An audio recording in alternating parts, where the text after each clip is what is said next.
جب سے باجی کا رشتہ طے ہوا تھا میں بہت خوش تھی۔ اس کے سسرال والے اور خاص کر میرے دولہا بھائی بہت اچھے مزاج کے تھے۔ جب منگنی کی رسم کے لیے ہم دولہا بھائی کے گھر گئے، اس وقت میں نے دولہا بھائی کے چھوٹے بھائی قاسم کو پہلی بار دیکھا تھا۔ پہلی نظر میں وہ مجھے کچھ تھوڑا عجیب سا لگا۔ مجھے دیکھ کر یوں مسکرا رہا تھا جیسے مجھے پہلے سے ہی جانتا ہو۔ میں نے تیوری چڑھا کر رخ بدل لیا۔ یہ خواہ خواہ میں لڑکیوں کے ارد گرد منڈلانے والے لڑکے مجھے زہر لگتے تھے۔ کچھ دیر بعد ہی اس نے مجھے ایک گلاب کا پھول پیش کیا، کہنے لگا مجھ سے دوستی کریں گی۔ مجھے اس قسم کی حرکت پر بہت غصہ آیا۔ میں نے وہ پھول پکڑ کر اس کے منہ پر مار دیا۔ میں نے کہا کہ میں ایک شریف لڑکی ہوں، آئندہ میرے ساتھ ایسی فضول حرکت مت کرنا۔ چہرے کی رنگت یکدم اڑ گئی تھی۔ اس نے فوراً سے مجھ سے معذرت کر لی۔ وقت یوں ہی گزرنے لگا۔ باجی کی رخصتی والے دن جب ہم دولہا بھائی کے گھر پہنچے تو سب سے پہلے جو لڑکا استقبال کو آیا وہی تھا دولہے کا چھوٹا بھائی قاسم۔ سلوانہ چھوٹی چھوٹی آنکھیں جن میں ذہانت کی چمک تھی۔ باجی کو کمرے میں پہنچا کر میں بہر آ گئی، کیونکہ دلہن کے کمرے میں عورتوں کا رش تھا۔ میرا دم گھٹنے لگا تھا۔ میں برآمدے میں کھڑی ہو گئی اور گہرے سانس لینے لگی۔ تب ہی قاسم وہاں آ گیا اور مجھے ایک ٹھنڈی بوتل دے کر کہا کہ یہ پی لے، آپ کی طبیعت ٹھیک ہو جائے گی۔ اس وقت اندازہ ہوا کہ اس کی نظریں مجھ پر تھی۔ جتنی دیر تک وہاں رہی وہ کسی نہ کسی بہانے میرے آس پاس چکر لگاتا رہا۔ میں نے سوچا یہ لڑکوں کی پرانی عادت ہے اور شادیوں پر بڑے بھی ان کو معاف کر دیا کرتے ہیں۔ شادی کے بعد باجی اکثر دولہا بھائی کے ساتھ آ جاتی۔ ہم بہت کم ان کے گھر جاتے تھے۔ مجھے دوبارہ وہاں جانے کا موقع ہی نہ ملا۔ وقت گزرتے دیر نہیں لگتی، 1 سال پلک جھپکتے بیت گیا۔ جن دنوں باجی کے ہاں پہلے بچے کی اماں تھی انہوں نے امی کو بلوا بھیجا اور امی مجھے بھی ساتھ لے گئی۔ طے ہوا کہ باجی ہسپتال جائے گی، کیونکہ ان کے گھر سے ہسپتال نزدیک تھا، لہٰذا بعد میں میکے آنے کی بجائے انہوں نے اپنے گھر جانے کو ترجیح دی تھی۔ ان دنوں میرے بی اے کے فائنل پیپر ہو چکے تھے، میں کالج سے فری ہو چکی تھی۔ امی 2-4 دن باجی کے پاس رہ کر آ گئی اور مجھے کہا کہ فون کر کے بہن کی خیریت معلوم کر لو۔ میں نے فون ملایا تو قاسم نے فون اٹھایا۔ جو بات کہتی تو جواب ملتا کہ کہا زور سے بولو، میں ذرا اونچا سنتا ہوں۔ دراصل وہ میری آواز پہچان چکا تھا۔ میں نے فون رکھ دیا۔ پتہ نہیں لڑکے اس طرح کا مذاق کیوں لڑکیوں کے ساتھ کرتے ہیں۔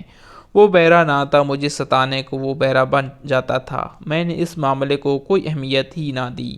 ایک بار میں پڑھ رہی تھی، فون میرے پاس ہی رکھا تھا، مجھے ایک نمبر سے کال آئی۔ میں نے فون اٹھایا تو مجھے اس نوجوان کی آواز کچھ جانی پہچانی سی لگی۔ میں نے کہا تم کون ہو؟ تو کہنے لگا تمہارا بہت ہی قریبی رشتہ دار ہوں، اس سے زیادہ قریبی رشتہ دار ہونے کا متمنا ہوں۔ میں نے فون کو گھور کر دیکھا اور فون بند کر دیا۔ دوبارہ سے کال آنے لگی۔ اس بار وہ ہنس رہا تھا، کہنے لگا یار لیبا، میں ہوں قاسم، تم بھی نہ پہچاننا نہیں تم نے؟ وہ مجھے سے بے تکلف ہو کر بولا۔ میں اس سے بات چیت کر لیا کرتی تھی، اس لیے میں نے بھی تھوڑی سی پیش رفت کے بعد اس سے بات چیت شروع کر دی۔ اپنے خیالوں کے مطابق میں غلطی کی عمر سے نکل آئی تھی، جس پر خود سے نازاں تھی۔ جب کسی لڑکی کے متعلق سنتی کہ کسی لڑکے کے عشق میں خوار ہو گئی تو غصہ آتا۔ مجھے یہی لگتا کہ یہ لڑکی کا قصور ہے، میں بھی تو ہوں کسی کی کیا مجال کہ میری طرف دوستی کا ہاتھ بڑھائے۔ ایسی لڑکیوں کا میں خوب مذاق اڑاتی تھی، لیکن سچ ہی کہتے ہیں کہ غرور کا سر نیچے ہوتا ہے۔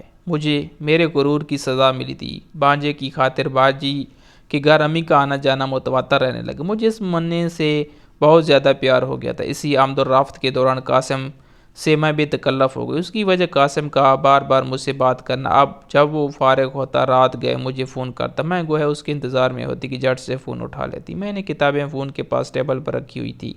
رات کو پرچوں کی تیاری کے بہانے صوفے پر فون کے پاس بیٹھی رہتی۔ جب ساری دنیا سو جاتی اور ہماری آرزو کے دیے جل اٹھتے، گھنٹوں گفتگو ہوتی۔ امتحان سر پر تھا، مگر کیسی تیاری اور کہاں کی تیاری۔ گھر والوں کے خیال میں ساری رات پڑھتی ہوں، لیکن جہاں میں کچھ اور ہی سبق پڑھ رہی تھی۔ ایک دن باجی کے سسر نے قاسم کو مجھ سے بات کرتے دیکھ لیا۔ انہوں نے بیٹے کو خوب ڈانٹا۔ باجی سے بھی کہا کہ اپنی بہن کو کہو فون نہ اٹھایا کرے۔ باجی نے شوہر سے کہا کہ تم اپنے بھائی کو سمجھا لو، میری بہن کو فون نہ کیا کرے۔ ہاں، اگر ایسی ہی الفت ہو گئی تو پھر اپنے ماں باپ کو راضی کر لے اور میری بہن کا رشتہ مانگ لے۔ ڈپلومہ کورس کے لیے قاسم لاہور چلا گیا تھا۔ اس کے جانے کے بعد کئی دن تک فون نہ آیا۔ میں بہت بے چین تھی۔ جب بے چینی نے سکون نہ لینے دیا تو ایک رات 2 بجے میں نے خود انہیں فون کر دیا۔ باجی کے سسر نے فون اٹھایا۔ میں ان کی آواز نہ پہچان سکی کیونکہ قاسم سے ملتی جلتی آواز تھی۔ سوچا کہ قاسم بول رہا ہے۔ بنو مت قاسم، سیدھی طرح سے بات کرو، میں لیبا بول رہی ہوں۔ تبھی ادھر سے باروب دار آواز آئی، میں قاسم نہیں، اس کا باپ بول رہا ہوں۔ اوف میرے خدا، میرے پاؤں تلے سے جیسے زمین نکل گئی ہو، سر چکرانے لگا۔ شرمندگی سے میں نے فون رکھ دیا۔ دولہا بھائی سے ان کے والد نے بات کی اور امی کو ابو کو بلوا لیا۔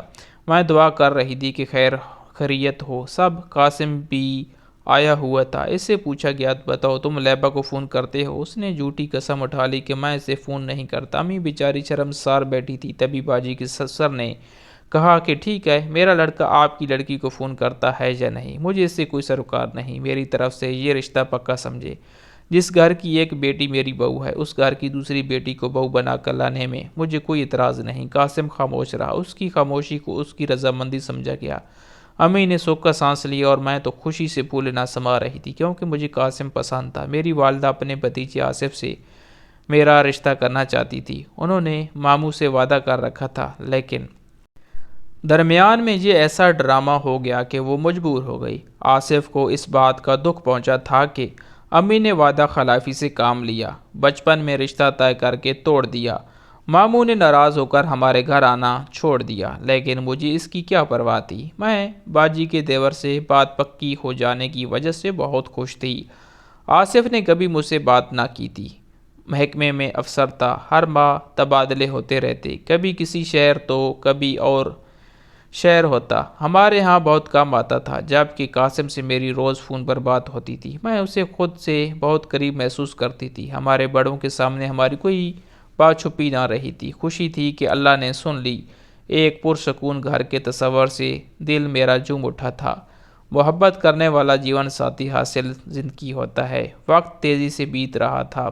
2 سال گزر گئے۔ قاسم انجینئرنگ کا ڈپلومہ لے کر گھر آ گیا۔ شادی کی تیاریاں شروع ہو گئی تھی۔ میں اتنی خوش تھی کہ کاش الفاظ میں اپنی اس خوشی کی کیفیت کو بیان نہیں کر سکتی۔ میری محبت کی کہانی انجام تک پہنچ گئی تھی۔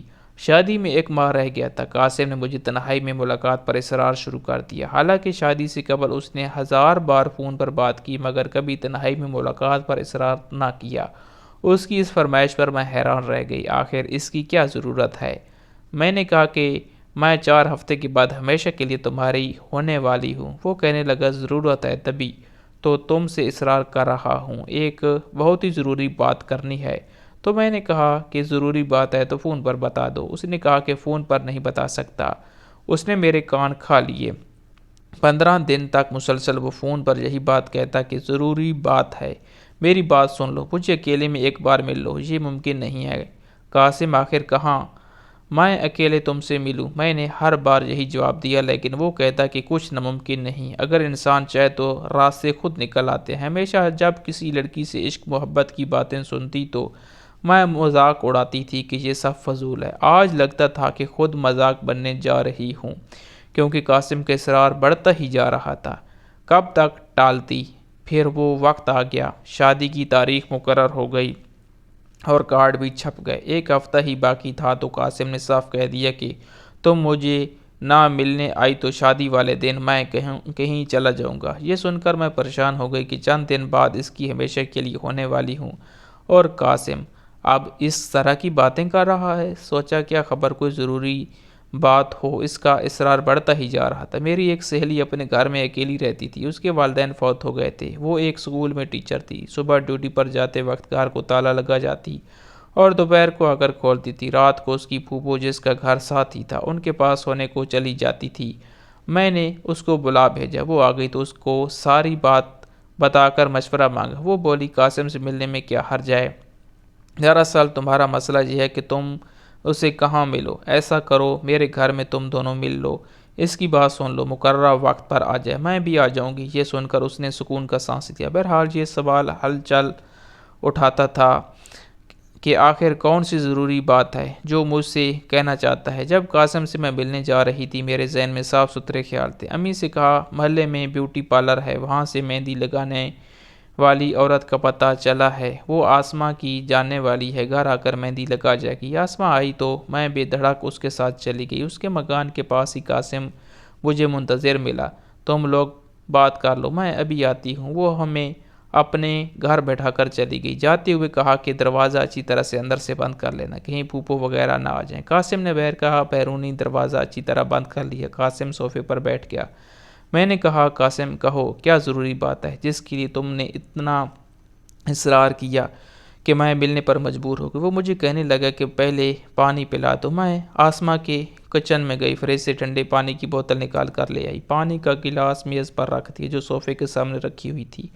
اس نے گلاس کو ہاتھ بھی نہ لگایا، جیسے کسی سوچ میں گم ہو۔ میں نے اسے کھویا ہوا پایا تو سوال کیا، کیا سوچ رہے ہو؟ میری بات سن کر وہ چونک سا گیا، مسکرا کر کہنے لگا، کچھ نہیں، بس اکثر میں ایک بات سوچتا ہوں، مجھ سے پہلے کبھی تم نے کسی اور لڑکے سے تو اس نے بات ادھوری چھوڑ دی۔ یہ بات سن کر میرا دماغ گھوم کر رہ گیا تھا۔ میں نے بے ساختہ اسے کہا کہ یہ کیسا سوال ہے؟ میں حیران ہو کر بولی تھی، ویسے ہی دل میں کبھی کبھی ایسا خیال آ جاتا ہے تو پریشان ہو جاتا ہوں۔ کم عمری میں اکثر لڑکیاں غلطی کر بیٹھتی ہیں، چھوٹی عمر نادانی کی ہوتی ہے۔ مجھے اس کی باتیں سن کر افسوس سا ہوا تھا۔ قاسم، ایسی باتیں تم نے مجھ سے پوچھنے کے لیے یہاں بلایا تھا؟ میں سوچ بھی نہیں سکتی تھی کہ تم اس قسم کا ذہن رکھتے ہو۔ مجھے بے حد دکھ ہوا۔ میری بات سن کر وہ بولا، دیکھو لیبا، سبھی لڑکیاں خود کو اچھی کہتی ہیں لیکن انسان فرشتے نہیں ہوتے۔ میں بس تم کو آزمانا چاہتا ہوں۔ میں اس کا مطلب نہیں سمجھی۔ سادگی سے اس کا منہ تکنے لگی، تم مجھ سے کتنی محبت کرتی ہو، کتنا کہنا مانتی ہو، آج اس کی آزمائش ہو جائے گی۔ میری سمجھ میں کوئی بات نہیں آ رہی تھی۔ پہلی بار تنہائی کا خوف مجھ پر طاری ہوا، ہاتھ پاؤں ٹھنڈے ہو گئے تھے۔ میں نے جانا چاہا تو وہ مجھے روکنے لگا۔ میں نے ذرا سختی دکھائی تو وہ غصے میں آ گیا۔ اب پریشان ہو رہی تھی کیوں اس سے میں ملنے آ گئی، اگرچہ اندر سے میں کانپ رہی تھی مگر ابھی میرے اوسان بحال تھے۔ وہ میرا ہاتھ پکڑ کر بولا، تم تو میری ہو چکی ہو، پھر کیوں اتنا ڈر رہی ہو؟ میں نے بھی سوچ لیا تھا چاہے جان چلی جائے خود پر میں آنچ نہیں آنے دوں گی جب تک نکاح کے دو بول نہ پڑے جائیں۔ محبوب بھی غیر ہی ہوتا ہے، یہ میرے سوچ تھی، کیونکہ والدین نے دنیاوی تعلیم کے ساتھ ساتھ دین کی تعلیم سے بھی روشناس کرایا تھا۔ محرم اور نامحرم کا مطلب میں خوب سمجھتی تھی۔ میں جانے لگی، اس نے راستہ روک لیا اور بولا کہ تم میری امانت ہو، آج بھی میری ہو، کل بھی میری ہو، تو جانے کی اتنی جلدی کیا ہے؟ ابھی ٹھہرو۔ اس کی بڑھتی ہوئی درفتگی دیکھ کر مجھے خوف آنے لگا۔ میں پیچھے ہٹ گئی۔ میں نے کہا، میں ٹھہر نہیں سکتی۔ میرا انکار پر وہ دھمکیاں پر اتر آیا، کہنے لگا، اگر تم نے میری بات کو نہیں مانا تو میں شادی نہیں کروں گا۔ اس کی یہ بات میرے اعصاب پر دھماکے کی طرح سے لگی تھی۔ میں سوچ بھی نہیں سکتی تھی کہ وہ یہ بات کر سکتا ہے۔ میں نے بے یقینی سے کہا تم نے اس بات کا کیا مطلب؟ کہ شادی نہیں کرو گے؟ میں رونا شروع ہو گئی مگر اس پر رونے کا کوئی اثر نہ ہوا۔ کہنے لگا کہ اگر تم آج میری تابعداری نہیں کرو گی کل بھی یوں ہی مجھے رد کر دو گی۔ دراصل تم ایک ضدی لڑکی ہو، مجھے ضدی لڑکیوں سے نفرت ہے۔ اس روز مجھے اتنی ذلت محسوس ہوئی، مرنے کی میں تمنا کرنے لگی، اللہ تعالیٰ سے دعا کی کہ اسی وقت آسمان سے کوئی فرشتہ مدد کے لیے آ جائے۔ معجزہ ہو گیا، اسی وقت آسماں آ گئی۔ اس نے دروازے پر دستک دی تو میں نے دروازہ کھول دیا۔ قاسم کا موڈ بہت خراب تھا، نہ جانے وہ کس بات پر مجھ کو آزمانا چاہتا تھا۔ وہ جل قدموں سے مجھے آسماں کے گھر سے جانا پڑا۔ شاید وہ مجھے آزما رہا تھا، اپنی عزت کو عزیز رکھنے والی لڑکیوں میں سے تھی، بے مول نہیں ہو سکتی تھی۔ وہ چاہتا تو فخر کر سکتا تھا مگر ایسا نہیں۔ اس کا الٹا رد عمل سامنے آیا جبکہ دعوت نامے بڑھ چکے تھے، کارڈ تقسیم ہو گئے تھے۔ قاسم نے شادی سے انکار کر دیا۔ اس کے والدین اور میرے والدین سب بھی سختی میں آ گئے۔ ان کو سمجھ میں نہ آیا کہ کیا کریں اور میرا رو رو کر برا حال تھا۔ باجی بھی سن ہو گئی تھی۔ سب نے قاسم کو سمجھایا لیکن اس سنگ دل پر کسی باتوں کا اثر نہ ہوا۔ باپ کا غصہ اور نہ ہی ماں کی مینا سماج کام آئی۔ میری بہن کے رونے نے بھی اس پر کوئی اثر نہ کیا اور نہ ہی دولہے بھائی کی دھمکیوں سے وہ ڈرا۔ الٹا مجھ پر تہمت لگائی کہ یہ لڑکی شادی سے پہلے مجھ سے ملنے آ سکتی ہے، وہ یہ سب کسی اور کے ساتھ بھی کر سکتی ہے۔ قاسم نے مجھے میری پاک دامنی کی اتنی بھیانک سزا دی تھی، شادی سے ہفتے پہلے میری خواہشات کی قبر بنا ڈالی۔ میری والدہ رو رو کر ہلکان تھی۔ بالآخر میں نے امی جان کو سارا ماجرا بتا دیا کہ وہ مجھے آزمانا چاہتا تھا، تبھی اکیلے ملنے پر مجبور کیا۔ آپ افسوس نہ کریں، آپ کی عزت خاندان بھر میں خاک میں نہیں ملی۔ میں نے ایک ایسے شخص سے اپنی عزت بچا لی جو خود بد کردار تھا جو میرے بارے میں بڑی بڑی باتیں سوچتا تھا۔ ذرا سوچئے، اگر شادی کے بعد وہ میری پاک دامنی پر شک کرتا رہتا، مجھے اس بات کی سزا دیتا کہ اکیلے مکان میں اس کی عزت کا تحفظ نہیں کیا، تب کیا ہوتا؟ میں ضروری طلاق دے دیتا۔ شکر ہے کہ میں بچ گئی۔ خدا جانے وہ کن خیالات کا عادی تھا۔ امی کو میری بات سمجھ میں آ گئی۔ انہوں نے سچ اگل دیا کہ ہم اس غلط انسان سے بچ گئے۔ 2 سال بعد ایک روز ماموں جان گھر آئے اور امی سے کہا کہ لیبا کا رشتہ ٹوٹ گیا۔ اس پر اللہ کی کچھ مصلحت ہے، اب دوبارہ رشتہ ہم جوڑ لیں گے تو کیا برائی ہے۔ میری شادی آصف سے ہو گئی۔ آصف اعلیٰ عہدے پر فائز تھے کہ لڑکیاں ایسے جیون ساتھی کا تصور کرتی ہوں گی۔ میں عیش و آرام کی زندگی بسر کر رہی تھی اور میرا ضمیر اس پر مطمئن تھا کہ میں ایک پاک دامن لڑکی تھی جس کا صلہ خدا نے شوہر کی محبت کے بدلے دیا، جبکہ قاسم دھوکے باز کو دھوکہ ہی ملا۔ اس نے جس لڑکی سے شادی کی وہ اسے چھوڑ کر چلی گئی۔ یوں وہ بدقسمت انسان برباد ہی رہا، اس کی دوسری شادی بھی ناکام ہی رہی۔ وہ وطن چھوڑ کر کسی دوسرے ملک چلا گیا۔ شادی کے 10 سال بعد بھی امریکہ چلی گئی۔ میرے شوہر نے یہاں کی سکونیت کے لیے درخواست دی۔ جب وہ ریٹائر ہو گئے تب یہ درخواست قبول ہو گئی۔ اب وہ کسی بھی ملک میں سکونیت اختیار کرنے کے لیے آزاد تھے، لہذا ہم لوگ ہاسٹل میں رہائش پذیر ہو گئے۔ کہ ہم کو یہاں آئے 2 برس ہوئے تھے کہ ایک روز باجی نے فون کیا کہ لیبا قاسم امریکہ کے اسی شہر میں رہتا ہے جہاں تم لوگ رہتے ہو سکے تو اس کا پتہ کروانا۔ میں نے آصف کو بتایا تو انہوں نے پتہ کروایا۔ قاسم یہاں ایک دوست کے ساتھ اکیلا رہتا تھا، وہ ایک غیر فطری زندگی گزار رہا تھا۔ یہ معلوم کر کے مجھے بڑا دکھ ہوا۔ بہرحال اس کا پتہ کر کے میں نے باجی کو بھیج دیا، کیونکہ باجی کی ساس اپنے بیٹے کے لیے پریشان رہتی تھی اور وہ گھر والوں سے کوئی رابطہ بھی نہیں رکھتا تھا۔ ایک روز میں اپنے شوہر کے ساتھ ایک پارٹی میں گئی، اتفاق سے قاسم وہاں موجود تھا۔ مجھ کو دیکھ کر آنکھیں جھکا لی جیسے وہ کافی شرمندہ ہو۔ اسے دیکھ کر مجھے یہ لگا جیسے وہ کافی افسردہ تھا، وہ بہت پچھتا رہا تھا۔ گھر آ کر میں نے آصف کو بتایا کہ یہی ہے وہ شخص جس کی نظروں میں عورت کی عزت کی کوئی قدر نہیں۔ اللہ کا شکر ہے کہ میری اس کے ساتھ شادی نہیں ہوئی، ورنہ انجام برا ہوتا۔ اس نے مسکرا کر کہا، تمہیں کس کی کیا فکر، تم اپنی زندگی اتنی اچھی گزار رہی اور تم اتنا پیار کرنے والا شوہر نصیب ہوا ہے۔ شکر ہے آصف ایک اچھا جیون ساتھی ہے، اللہ تعالیٰ کا لاکھ لاکھ شکر ہے، انہوں نے مجھے آصف کی صورت میں ایک اچھا شخص دیا جو مجھ سے بے انتہا محبت کرتا ہے۔